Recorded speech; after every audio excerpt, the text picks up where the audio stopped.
ሰላም እንደምን ሰንብታችኋል? ዛሬ እንደተለመደው እንግዲህ በአዲስ ቪዲዮ መጥቻለሁ። የዛሬ ቪዲዮችን ትኩረት የሚያደርገው በጉበት ላይ ስለሚከማች ስብ ወይም በሕክምና ስሙ ፋቲ ሊቨር ዲዚዝ ስለምንለው ነው ማለት ነው። በዚህ በሽታ ለተጠቁ ሰዎች እንዴት ነው ይህንን በሽታ ሙሉ ለሙሉ እንዲድን ማድረግ የምንችለው ወይም ሪቨርስ የምናደርገው የሚለውን በዚህ ቪዲዮ ላይ በደንብ ለማየት እንሞክራለን ማለት ነው። ከዛ ባለፈ ደግሞ አብዛኛው ሰው ይሄ ፋቲ ሊቨር ዲዚዝ ወይም ደግሞ በጉበት ላይ የስብ መከማቸት ነገር ይኖርና ነገር ግን የመጨረሻው ስቴጅ ላይ ወይም ደግሞ ሊቨራችን ኢንፍሌምድ ሆኖ ፌል እያደረገበት እስካለው ደረጃ ድረስ በጣም ብዙ ሰዎች አያውቁም ማለት ነው። ስለዚህ ይህን ነገር እንዴት ነው በጊዜ ማወቅ የምትችሉት፣ እንደገና እንዴት መከላከል እንችላለን የሚለውን በደንብ በዚህ ቪዲዮ ላይ ለማብራራት እሞክራለሁ ማለት ነው። ከቪዲዮ ጋር አብራችሁን ቆዩ። እንግዲህ ቀደም ብዬ መግቢያ ላይ እንደነገርኳችሁ ይሄ የጉበት ላይ ስብ መከማቸት ወይም ደግሞ ነን አልኮሊክ ፋቲ ሊቨር ዲዚዝ የምንለው አልኮል በማይጠጡ ሰዎች ላይ ወይንም ደግሞ አልኮል በጥቂቱ የሚጠጡ ሰዎች ላይ የሚከሰት የጉበት ላይ ስብ መከማቸት ነው ማለት ነው። ከ5 እስከ 10% የሚሆነው የጉበታችን ክፍል በስብ ተሸፍኖ ሲገኝ ወይም የስብ መከማቸት በሚኖርበት ሰዓት ይሄ ፋቲ ሊቨር ዲዚዝ የምንለው ነገር ተከስቷል ልንል እንችላለን ማለት ነው። ከዛ ባለፈ ይሄ የጉበት ላይ ስብ መከማቸት ነገር በጊዜ ካልታከመ ወይም በጊዜ ሕክምና ካልተደረገለት እና ሪቨርስ እንዲደረግ ካልተደረገ ወደ ምን ይቀየራል ማለት ነው? ወደ ጉበት ቁስለት ወይም ኢንፍላሜሽን ይቀየርና ጉበታችን ፌል ማድረግ ይጀምራል ማለት ነው። አሁን እንግዲህ አብዛኛው ሰው በጉበት እየተያያዘ ያለበት ዋነኛው ነገር መጀመሪያ ላይ ምንም አይነት ምልክት ስለማናይ ነው ማለት ነው። ይህንም ደግሞ ዩኒክ የሆነ ምልክት ስለሌለው ነው ማለት ነው። አንድ ሰው ይሄ የፋቲ ሊቨር ዲዚዝ ወይም ደግሞ በጉበቱ ላይ የስብ መከማቸት ሲኖር ሊያያቸው የሚችሏቸው ጥቂት ምልክቶች አሉ ማለት ነው። በተለይ በመጀመሪያዎቹ ጊዜያቶች አካባቢ ምን አይነት ለውጥ ልታዩ ትችላላችሁ? አንደኛ ሆዳችሁ አካባቢ ይሄ እምብርት አካባቢ ላይ የስብ መከማቸት ሊኖር ይችላል ማለት ነው። ምክንያቱም ከኢንሱሊን ሬዚስታንት ጋር የተገናኘ የስብ መከማቸት ቦርጭ የመሰለ ነገር ልናይ እንችላለን ማለት ነው። ሌላው ደግሞ ህመም መኖር ማለት ነው። በዚህ በቀኝ ጎናችሁ አካባቢ ላይ የላይኛው ቀኝ ክፍላችሁ አካባቢ ላይ የሚሰማ ህመም በሚኖርበት ሰዓት ስራም ከትንንሽ ስራዎችም ስትሰሩ ሊሆን ይችላል። ምንም አይነት እንኳን ስራ ሳትሰሩ በጣም የድካም የመዛል ስሜቶችን መሰማት እንዲሁም ደግሞ ከኢንሱሊን ሬዚስታንት ጋር በተያያዘ ፊታችሁ ላይ በጣም የበዛ ከዚህ በፊት የማያጋጥማቸው የነበር አይነት ብጉሮች መውጣት፣ አንገታችን አካባቢ ላይ ያሉ ይሄ ፎልዶች ላይ ይሄ ጠቋቆር የሆነ መስመሮችን ማየት፣ እነዚህ የኢንሱሊን ሬዚስታንስ ጋር ተያይዘው የሚመጡ የመጀመሪያው የጉበት ስብ መከማቸት ሲኖር ልናያቸው የምንችላቸው ምልክቶች ናቸው። ከዛ ባለፈ ደግሞ የፀጉር መበጣጠስ፣ የፀጉር መርገፍ፣ ብሎቲንግ ወይንም ደግሞ የሆድ መነፋት፣ ማስመለስ፣ ወደ ላይ ማለት ማቅለሽለሽ፣ እንደዚህ አይነት ነገሮችን መጀመሪያ አካባቢ ላይ እንደ ምልክት ልታዩ ትችላላችሁ ማለት ነው። የጉበት ስብ ክምችት በሚኖርበት ጊዜ ማለት ነው። ታዲያ ይሄ ነገር ከተከሰተ አንድ ሰው ፋቲ ሊቨር ዲዚዝ አለባችሁ፣ ስፔሻሊ ደግሞ ነን አልኮሆሊክ ከአልኮል ውጭ በጣም አብዝቶ አልኮል የሚጠጣ ሰው አልኮሆሊክ ፋቲ ሊቨር ዲዚዝ ሊያጋጥመው ይችላል።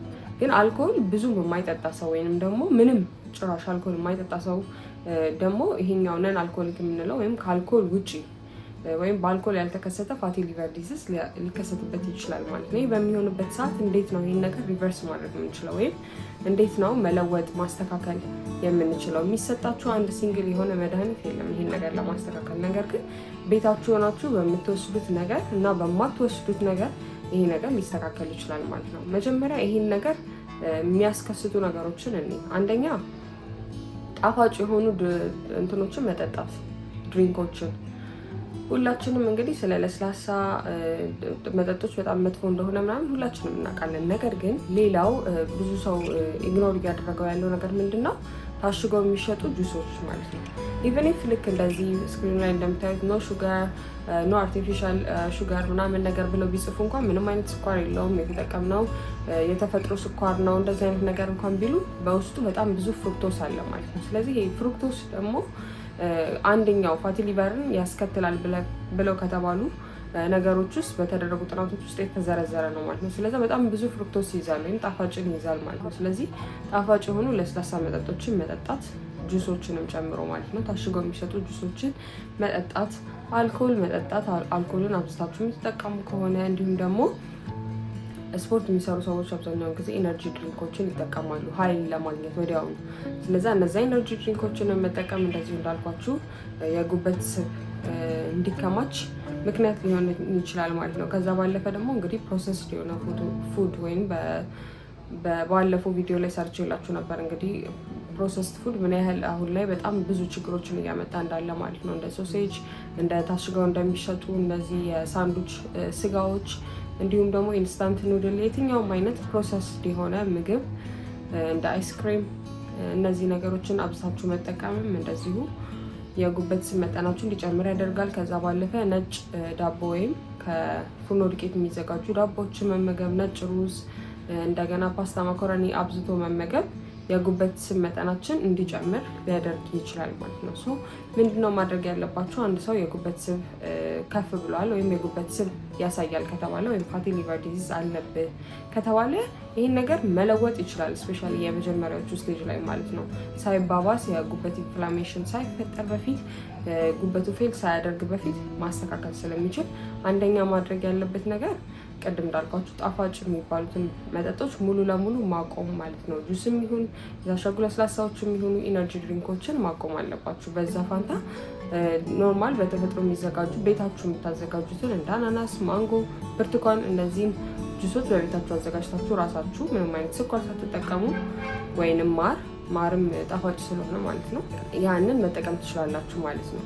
ሌላው ደግሞ ስብን አብዝቶ አለመጠቀም ወይም የምትጠቀሙትን ቅባት በኦሊቭ ኦይል ሪፋይንድ የሆነ ኦሊቭ ኦይል ወይም አቮካዶ ኦይል መጠቀም።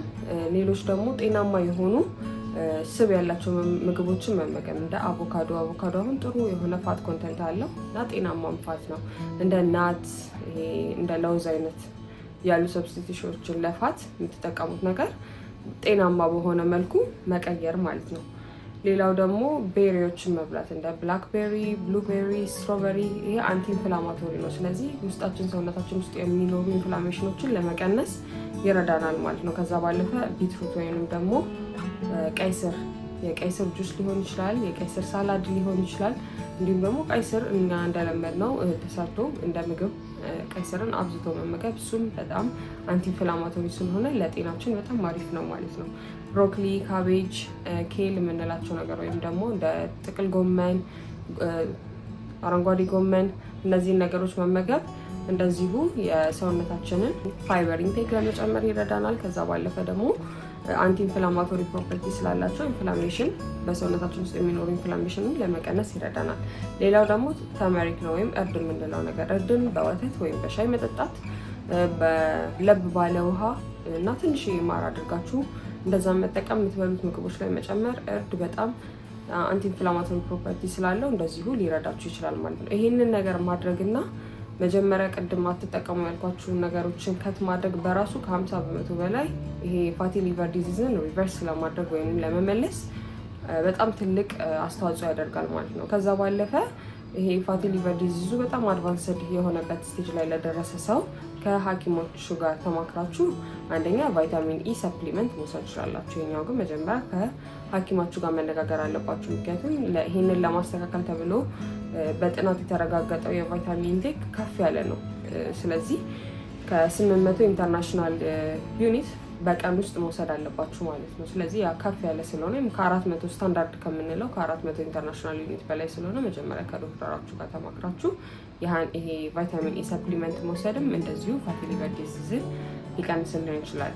ሌላው ደግሞ የአሳ ዘይት ወይንም ደግሞ ኦሜጋ 3 የምንለውን ነገር መጠቀም እንደዚሁ በጣም ትልቅ አስተዋጽኦ አለው ፋቲ ሊቨር ዲዚዝን ወይም ይሄ ጉበታችን ላይ የሚጠራቀም ስብን ለማስወገድ ለመቀነስ ማለት ነው። ስለዚህ የምትችሉ ሰዎች የአሳ ዘይትን መጠቀም ትችላላችሁ ወይም በሰፕሊመንት መልክ የተዘጋጁትን ኦሜጋ 3 ሰፕሊመንቶችን መውሰድ ትችላላችሁ ማለት ነው። እነዚህ ሰፕሊመንቶች እንደ ድጋፍ ናቸው። ዋነኛው ግን እንዳልኳችሁ የምትበሉትን ምግብ በነገርኳችሁ መሰረት ማስተካከል አለባችሁ። ሌላው ደግሞ እንቅስቃሴ ማድረግ ነው። ለመጀመሪያ ስትጀምሩ የ30 ደቂቃ ወክ በየቀኑ ማድረግ። ከዛ በኋላ ደግሞ ጡንቻን ሊያጎለብቱ የሚችሉ ክብደት ያላቸውን እንቅስቃሴዎች ማድረግ በራሱ በጣም ይሄ የጉበታችን ላይ ያለውን ስብ በቀላሉ ለማቃጠል እና ጉበታችን ወደ የጉበት ኢንፍላሜሽን ሳይቀየር በፊት ይሄ የጉበትን ስብ ለማስወገድ በጣም ይረዳናል ማለት ነው። ስለዚህ እነዚህ ነገሮች ማድረግ አንድ ሰው የጉበት ስብ አለብህ ወይም ፋቲ ሊቨር ዲዚዝ አለብህ ከተባለ በኋላ ለመመለስ ወይም ሪቨርስ ለማድረግ የሚረዱ ነገሮች ናቸው ማለት ነው። አብዛኛው ሰው ይሄ ፋቲ ሊቨር ዲዚዝ የምንለው ነገር አለበት። ነገር ግን የምናያቸው ምልክቶች ለየት ያሉ ስላልሆኑ አብዛኛው ሰው ይሄን ነገር አያውቅም ማለት ነው። እንደገና ወደ ሆስፒታል በምትሄዱበት ጊዜ ሊቨር ፋንክሽን ቴስት ወይም በላቦራቶሪ በደም ምርመራ የሚደረገው ሊቨር ፋንክሽን ቴስት ኖርማል ሊሆን ይችላል። ይሄ የጉበት ኤንዛይም ማርከሮቹ ምንም አይነት ለውጥ ላይ ያሳዩን ይችላል። ስለዚህ ግዴታ የጉበት አልትራሳውንድ መነሳት ያስፈልጋል ማለት ነው። ፋቲ ሊቨር ዲዚዝ አለ የለም የሚለውን ለማወቅ ማለት ነው። አብዛኛው ሰው እያለበት ሳያውቀው ይቆይና አድቫንስ ያደረገባቸዋል ማለት ነው። ድካም የሚሰማችሁ ከሆነ ይሄ የፀጉር መነቃቀል አይነት ነገር ካለ፣ ሆዳችሁ የሚነፋ ከሆነ፣ ህመም ካላችሁ ይሄ ቅድም እንዳልኳችሁ በቀኝ በኩል ያለው ከፍ ያለው ፓርት ላይ ህመም የሚሰማችሁ ከሆነ፣ ፀጉራችሁ የሚነቃቀል ከሆነ፣ ጥቋቁር መስመሮች ካሉ አንገታችሁ ላይ እንደዚህ ነገሮች ምናልባት ኢንሱሊን ሬዚስታንስን የሚያመለክቱ ወይም የፋቲ ሊቨር ዲዚዝ ሊኖር ይችላል የሚለውን ነገር የሚያመለክቱ ስለሆነ አመጋገባችሁን ማስተካከል፣ መውሰድ ያለባችሁን የሌለባችሁን ነገር በቪዲዮ በተናገርኩት መሰረት ማድረግ ይሄ ፋቲ ሊቨር ዲዚዝ እንዳይከሰት ያደርጋል። ከተከሰተ ደግሞ ሪቨርስ ለማድረግ ሳይባባስ የጉበት ፌል ማድረግ ወይም የጉበታችን ሙሉ ለሙሉ መድከም ሳይከሰት በፊት ለመመለስ ይረዳናል ማለት ነው። አይሆፕ ይሄ ቪዲዮ እንደጠቀማችሁ ተስፋ አደርጋለሁኝ። ከወደዳችሁት እንደተለመደው ላይክ አድርጉ። ጥያቄዎች ካሏችሁ ኮሜንት ላይ አስቀምጡልኝ። ሰሞኑን የምሰራቸው ቪዲዮዎች ምንም እየተንቀሳቀሱ አይደለም። ስለዚህ ከቻላችሁ ሼር በማድረግ ሊጠቅማል ለምትሏቸው ሰዎች ሼር በማድረግ ኮሜንት በማድረግ ላይክ በማድረግ ቪዲዮውን ለሌሎች ሰዎች እንዲደርስና ትምህርት እንዲያገኙበት ማድረግ ትችላላችሁ ማለት ነው። ምክንያቱም አሁን ላይ የጉበት በሽታ በጣም ብዙ ሰዎችን እያጠቃ ያለ ነገር ስለሆነ ማለት ነው። አመሰግናለሁ። እስከ ሳምንት ድረስ ባይ ባይ።